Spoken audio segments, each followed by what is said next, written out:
heroic journey naturally gives us three foundation blocks on which to base our leadership. One is the ability to plan with confidence because we know the path. Two, the ability to prepare people because we have the story to tell them that they will understand. And three, the ability to act with confidence because we know our actions match the requirements. The heroic journey can be seen as a three-act play in which 5 core challenges are engaged. Challenge number 1, which is the challenge to be the author, starts in Act 1 and continues. This is really how journeys begin.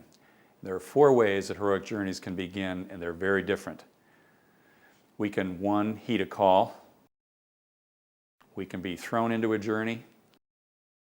We can be lured into a journey. Or we can blunder into a journey. If we begin by heeding a call, we begin in the posture of authoring the experience. However, the other ways of beginning all require significant effort to get into the posture of an author because we start as people to whom a journey has happened. There are 3 challenges that are encountered in Act 2 of the heroic journey, which is the long act. The first of those is the challenge to let go of old ways. Endings may be experienced by people in a wide range of emotions from mild discomfort to a profound sense of loss.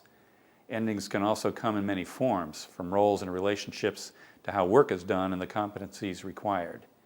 Some endings may result in material losses such as income or an anticipated career path. Others may result in psychological losses ranging from self-image and confidence to a sense of acceptance and place. Along with mapping likely endings and preparing for them, the key for leadership is having the courage to find out what the experience is like for people and then help them deal with it. For example, if endings are the closing of a plant where several generations of families have worked, or the ending of jobs that provide identity and self-worth, then the experience is likely to be acute and the tests for leadership very challenging. If, on the other hand, the changes are in learning a new process and the commensurate skills, the experience of losing the known world of the old process and skill sets may not be particularly daunting, particularly if it doesn't last too long. The challenge for leadership in such a case would be focused on helping people master the new processes and skills rather than dealing with the loss. Endings are tough, but they're natural and unavoidable, and they're certainly very manageable. The second challenge on the path in Act 2 is that of discovery and mastery.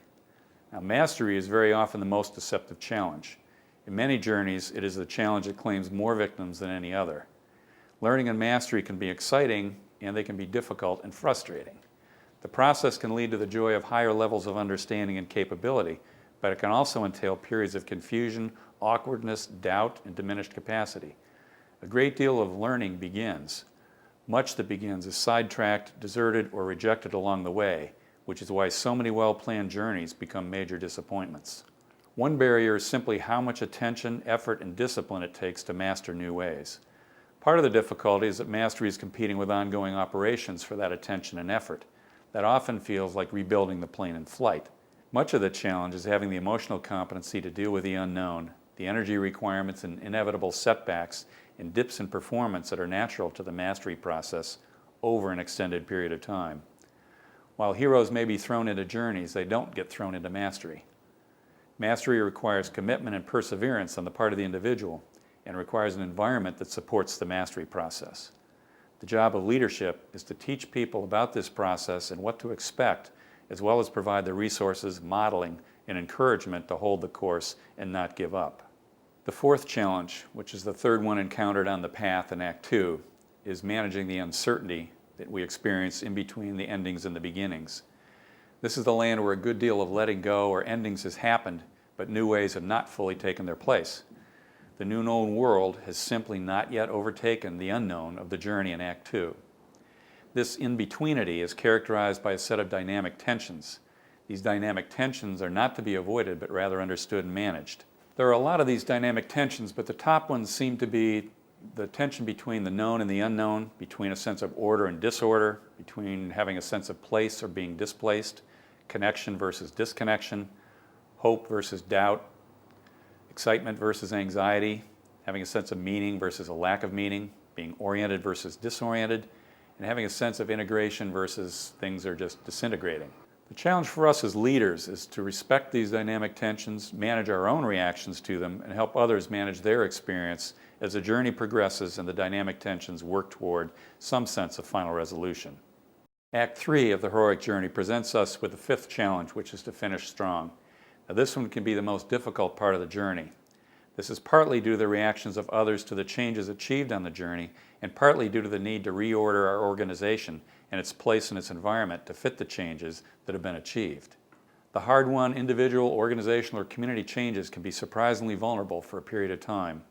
One of the final tests is to protect the changes that have been achieved.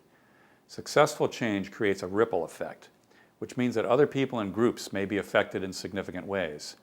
Our changes will require complementary changes on their part. Leaders need to attend to this challenge early in the journey and help others make the complementary changes. Successful change will also result in a natural lack of alignment of the things of an organization or community.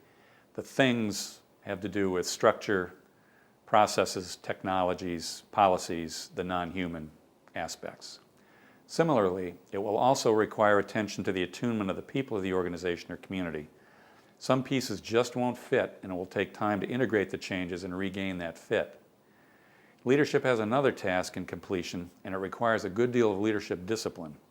That is learning from the experience and turning that learning into increased organizational capability, particularly leadership capability.